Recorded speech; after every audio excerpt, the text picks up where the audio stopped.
Welcome back to my YouTube channel, where today's journey into the rare and often unbelievable world of coin collecting takes us deep into a tale that seems almost too surreal to be true.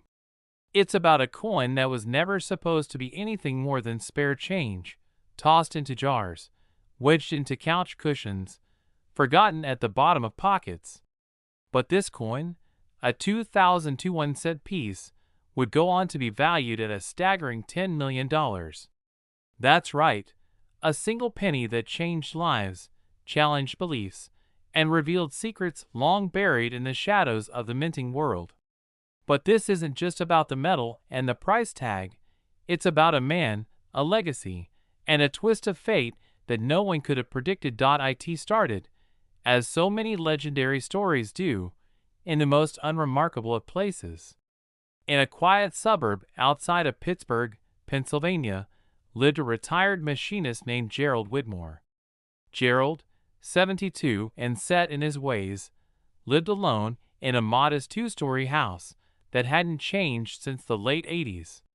His garage was stacked wall-to-wall with forgotten tools, dusty shelves of coffee cans filled with screws, bolts, and, of course, pennies. He'd been a casual collector most of his life, not because he sought wealth, but because he loved the history each coin represented. Every Sunday, Gerald had a ritual. After breakfast, he would sit in his garage with a magnifying glass, sort through the jars, and examine the coins one by one. Most days, he found nothing out of the ordinary. Occasionally, he found a weak penny or a coin from Canada. But on one rainy March morning in 2022, while sorting through an old cigar box he hadn't touched in years, Gerald stumbled across a coin that stopped him cold. It was a 2002 1-cent coin, but there was something odd about it. The coloration was slightly off, more golden than copper. The strike looked unusually sharp, and the coin had an unfamiliar sheen. He flipped it over in his hand again and again. Curious, he placed it under his magnifier and began comparing it to other 2002 cents. There were anomalies, tiny ones at first, but the deeper he looked, the more differences he noticed. There was a faint doubling in the lettering, an uncharacteristic spacing between the letters in United States of America, and most bizarre of all, the Lincoln Memorial on the reverse side had a microscopic engraving in the base. He couldn't believe it. Etched ever so faintly into the steps was a barely visible character, a mark he'd never seen before. Gerald was no amateur, but he also wasn't a numismatic expert. He reached out to a local coin club, and within 2 days, his coin was in the hands of Dr. Louisa Penbrook, a nationally recognized numismatist known for discovering a rare mint error in a 1981 cent that fetched over $800,000 at auction. When Dr. Penbrook saw the coin, she was silent for several minutes, turning it over with gloved hands, adjusting her glasses, and squinting in disbelief. What she told Gerald next would forever change the course of his life. "This coin shouldn't exist," she said. "Not only is it a mule die error, something extraordinarily rare, but it was likely struck using a prototype reverse die that was never approved for circulation. This engraving, this symbol, it matches none from official mint records. If genuine, you may have discovered the only known specimen of a forgotten or secret test strike." The news spread like wildfire across numismatic circles. Forums lit up. Collectors speculated. Conspiracy theories bloomed. How could a prototype die end up in a public strike? Who authorized it? Was it a rogue mint employee? Was it a mistake or something far more intentional? The U.S. Mint declined to comment, which only added fuel to the fire. By June, Gerald was fielding calls from collectors offering 6 figures. By July, it had reached 7. And finally, in August, after months of authentication and intense bidding wars behind closed doors, the coin was sold at a private auction for $10 million to an anonymous buyer rumored to be a reclusive tech billionaire with a secret passion for numismatics. But the story didn't end with the sale. Gerald, now a millionaire, became an overnight celebrity in the coin world. He was interviewed by magazines, invited to speak at conventions, and even offered a book deal. But what fascinated people more than the coin was the mystery it represented. What was that symbol on the Lincoln Memorial? Why had no one else ever seen a 2002 cent like it? And why, decades after it was minted, had it surfaced now? Digging deeper into the archives, researchers uncovered internal memos from the Denver Mint dated late 2001. These documents referenced experimental reverse impressions and unauthorized tooling procedures. Some suggested there had been a quiet investigation into a missing die in 2002, but it had been closed due to lack of evidence. No coins had ever turned up until Gerald's .1 retired Mint employee, who spoke on condition of anonymity, claimed he remembered rumors of a project involving symbolic engravings as part of a failed anti-counterfeiting measure. The idea was to hide symbols on coins that could be used to verify authenticity, visible only under magnification. But the program was shelved. Or so they thought. As collectors around the country began re-examining their own 2002 pennies, hope surged. Thousands of coins were scrutinized, but none showed the symbol, the coloration, or the sharp strike of Gerald's coin. It remained unique, a one-of-a-kind relic from a past no one fully understood. Gerald, humbled by the windfall and overwhelmed by attention, used part of the proceeds to establish a scholarship fund for aspiring metalworkers and engineers, honoring his blue-collar roots and lifelong fascination with metallurgy. He also donated a portion to a historical preservation society dedicated to maintaining minting records and coin archives, ensuring that future anomalies could be better understood. The buyer of the coin remained anonymous, but stories surfaced of a custom-built vault, climate-controlled and reinforced, where the coin was stored alongside other priceless artifacts. Rumors suggested he considered the coin not only a piece of history but a cipher, something waiting to be decoded. A year later, Gerald received a letter. It had no return address, but inside was a photo. The picture showed the coin in a glass case, and next to it, a note written in script. "There's more to it than meets the eye." That single sentence reignited a firestorm of speculation. Was the coin part of a set? A larger plan? A message left by someone inside the mint? Cryptologists, treasure hunters, and coin collectors alike began scouring records, old newspapers, and mint reports looking for any pattern. Some believed the symbol matched ancient mathematical ciphers. Others thought it was a signature, an artist's or engraver's mark, possibly tied to a secret society of mint employees who had long hidden messages in American currency. As the mystery deepened, the coin transcended numismatics. It became a cultural phenomenon, featured in documentaries, podcasts, and even fictional novels that imagined the coin as a key to lost treasure, a time capsule, or a code hiding the location of something bigger. For Gerald, though, the story was personal. He often sat in his garage, now remodeled and upgraded, reflecting on how one forgotten coin at the bottom of a box changed everything. He had always believed coins told stories of presidents, monuments, wars, and peace.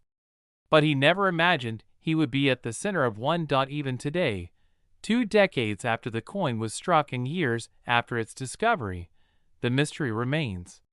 No other like it has surfaced. The U.S. Mint still refuses to comment. And somewhere, in a secret vault owned by a billionaire who believes in secrets, the 2002 1-cent piece sits gleaming, quiet, powerful, and holding a secret that may never be fully revealed. And that, friends, is the incredible story of the 2002 penny that became one of the most valuable coins in modern history. But more than that, it's a story of curiosity, of humble beginnings, and the idea that even the smallest things, like a penny, can hold unimaginable value if we just take the time to look a little closer. Last, today we uncover the most incredible stories behind coins that you may have in your pocket change right now. Today's tale takes us into the fascinating journey of a coin that doesn't just carry the value of a single cent. It carries the weight of $1 million mystery, a long-lost legacy, and a discovery that stunned collectors and historians alike. This is the story of the 2005 1-cent coin that became worth an astonishing $13 million, and the incredible series of events that led to its unexpected fame. It all began in a small town in New Mexico, where an elderly man named Clarence Whitaker had lived his entire life in a modest brick home built by his grandfather. Clarence wasn't known for extravagance. A retired high school history teacher, he spent his days gardening, reading books on American numismatics, and volunteering at the local library. His passion for coins wasn't about wealth. It was about stories, the way each piece of metal told a tale of the country's past. But Clarence had no idea that buried among the hundreds of coins he had collected over the years, one would become the centerpiece of one of the most remarkable discoveries in the coin world. One rainy afternoon, while organizing his coin albums, Clarence came across a small tin box he hadn't opened in years.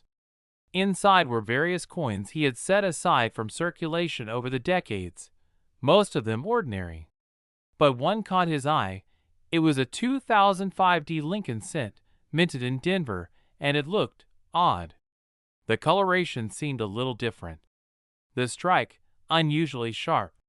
There was something about the coin that felt unique. He set it aside for a closer look later that evening. That night, under the focused light of his desk lamp, Clarence examined the coin with his magnifier. He noted the thickness of the rim, the sharpness of Lincoln's profile, and most interestingly, a faint doubling effect around the words, "In God We Trust." At first, he thought it might be a standard die error, but the more he studied the coin, the more he realized this wasn't a typical anomaly. He called his longtime friend and fellow collector, Bernice Caldwell, who drove in the next morning from Albuquerque to see it for herself. When Bernice saw the coin, her first words were, "Clarence, you may have found something incredible."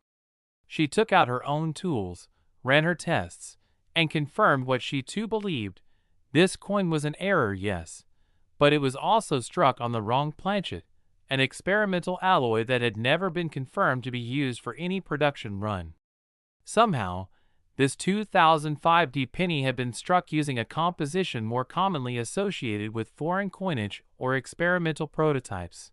Still not fully convinced, Clarence and Bernice decided to send the coin to a professional grading service. They chose the Professional Coin Grading Service, widely known as PCGS. After waiting nearly 2 months, the coin was returned, encapsulated in a protective holder and labeled 2005 Lincoln cent, experimental planchet, MS67. The grade was almost unheard of for a circulated cent, and the label confirmed their suspicion. What they held was not just rare, it was unknown to the broader community. Word spread quickly. Numismatic forums lit up with speculation. How did an experimental planchet end up in general circulation? Was it a mistake? A rogue mint employee? A test that slipped through the cracks? No one had clear answers, but interest exploded. The coin was featured in articles, and collectors began checking their own 2005 cents in hopes of finding another. Then came the auctions. At first, Clarence was hesitant. He had no intention of selling the coin, not for profit anyway. But curiosity drove him to accept an invitation to display the coin at the American Numismatic Association's annual convention in Chicago. There, in a locked, transparent case, under bright spotlights, Clarence's coin drew more crowds than even the historical gold pieces on display.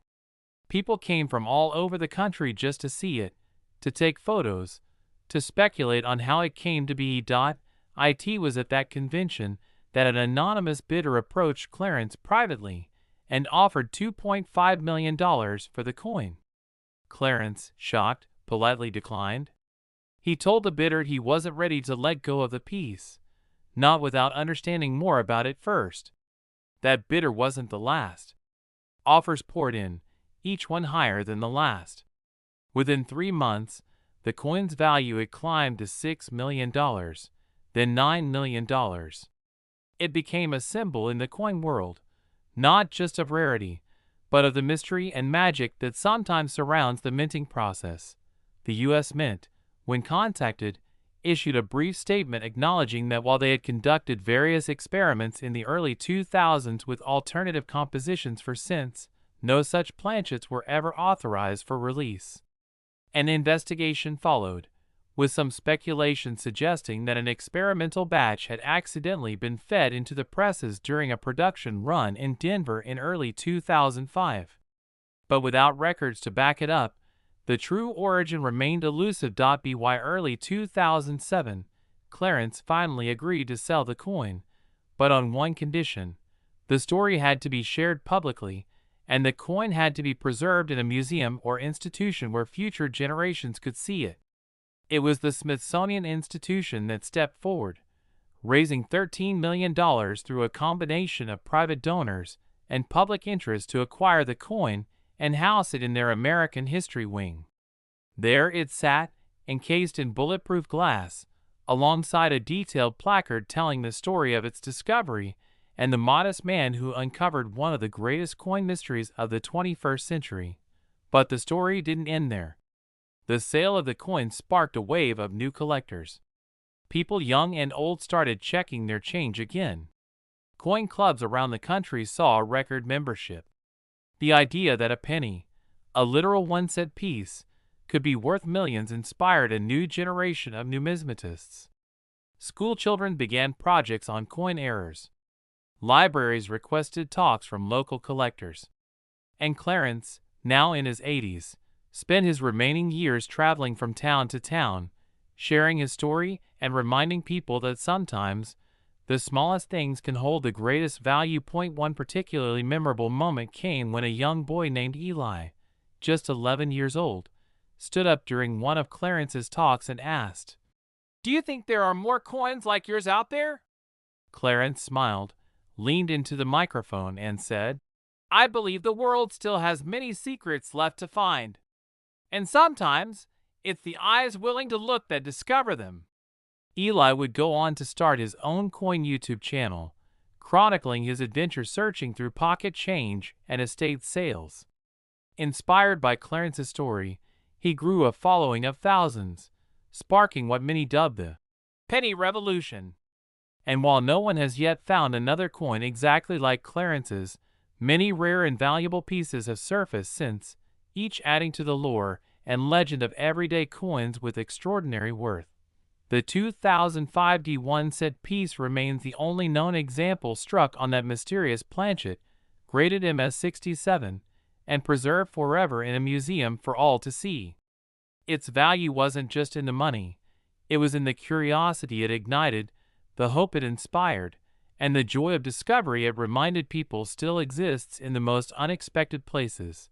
Even today, collectors hunt tirelessly, examining their coins under magnifying glasses, hoping to catch a glimpse of the strange luster, the unusual texture, the hints that something magical might rest in their own hands. And every once in a while, someone finds something special. Maybe not worth millions, but certainly priceless in its own way. So, the next time you get a handful of coins back from a vending machine or find a penny on the sidewalk, don't just toss it aside. Look closer. The next $1 million mystery could be right there, staring up at you from a piece of copper no bigger than your thumbnail. Because in the world of numismatics, anything is possible. And if Clarence's story taught us anything, it's that legends aren't always born in castles or carved in stone. Sometimes they're minted, mistaken, and rediscovered by someone who simply took the time to look. And with that, we wrap up today's incredible journey into coin history. The 2005 1-cent coin may have been small in size, but it left a legacy larger than anyone could have imagined. From a dusty tin box in a quiet home to a glass case in the Smithsonian, it traveled not just through time and space, but through the hearts and minds of millions. Clarence may no longer be with us, but the story he uncovered continues to inspire treasure hunters, collectors, and curious minds around the world. Thanks for joining us today. Make sure you check your change, share your own discoveries, and keep the spirit of adventure alive. You never know which coin might carry a story the world's been waiting to hear. Stay curious, stay inspired, and we'll see you in the next episode with another unbelievable tale from the world of rare coins.